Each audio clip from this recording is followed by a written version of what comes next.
Good morning. For years, I carried the ultimate form of confidence.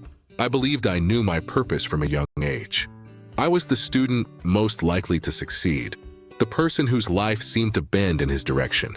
I was convinced I was destined to be the greatest motivational speaker ever born, perhaps even a key figure in history. This belief became my shield, allowing me to excuse reckless behavior. When I skipped lectures to chase platforms, I told myself I was simply living out my calling. But here's the danger of the human mind.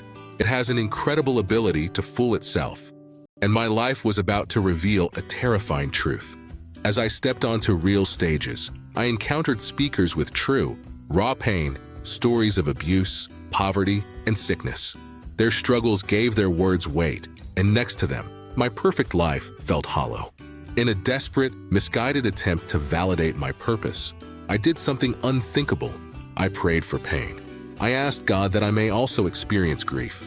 I asked Him to let me spend time in jail. What I failed to understand is that when God answers a prayer, He doesn't offer neatly packaged pain for a 5-minute speech. When God allows brokenness, it comes with weight. It shakes your foundations and exposes the ego you mistook for purpose. My perfect life began to crumble. The relationships I relied on became battlefields. The academic privileges slipped away, exposing how fragile my success, built on talent, not discipline, truly was. And the darkness I had prayed for arrived, not as a quick, dramatic story, but as the enduring prison of shame. It was the consequence of reckless choices, the quiet sting of humiliation, and a sickness of the spirit far worse than anything I had imagined. God let me taste the bitter fruit of my own self-authored, misguided prayer. I learned the hardest lesson. Purpose is not manufactured or proven by the tragedy of your story. Pain does not make you more anointed.